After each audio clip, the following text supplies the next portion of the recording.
Hi எல்லோரும் எப்படி இருக்கீங்க? நல்லா இருக்கீங்களா? நம்ம நெத்திலி மீன் வாங்கியிருந்தோம்ல கருவாடு போடுறதுக்கு, அது கெட்டுப்போன நெத்திலி மீன் இல்லைங்க, நல்லா ஃப்ரெஷ்ஷான மீன் தான்.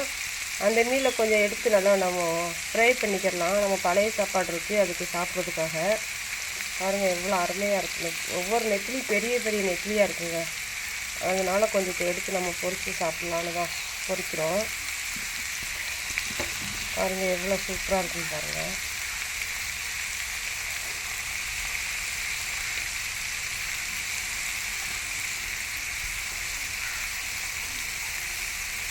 நெத்திலி ஒன்று ஒன்று நல்லா பெரிய நெத்திலியாக இருக்குங்க. பார்த்தீங்களா? நல்லாயிருக்கும் பொரித்து நம்ம பழைய சாப்பாட்டோடு வச்சு சாப்பிட்றதுக்கு ரொம்ப ரொம்ப ருசியாக இருக்குங்க அந்த மீன். பார்த்தீங்களா எவ்வளோ சூப்பராக இருக்குங்க. பாருங்கள் எல்லா மீனையுமே போட்டோம். இது நம்ம தோசைகள் வந்து கொஞ்சம் பெருசாக இருக்கிறதுனால எல்லாமே நம்ம போட்டுட்டோம். பார்த்தீங்களா எவ்வளோ அருமையாக பொரிஞ்சுக்கிட்டு இருக்குன்னு பாருங்கள். நாம் இது வெந்த பின்னாடி திருப்பி போட்டுக்கிறோம். பார்த்தீங்களா எவ்வளோ அருமையாக இருக்குங்க.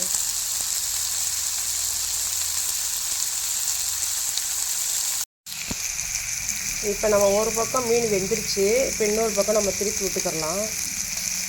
மீனை வந்து பொறுமையாக தான் இங்கே திருப்பணும், இல்லைன்னா உடஞ்சி போகும். பார்த்தீங்களா இந்த மாதிரி பொறுமையாக தான் நம்ம திருப்பி போடணும், ஏன்னா மீன் உடஞ்சி வரும். இந்த மாதிரி பொறுமையாக திருப்பணுங்க.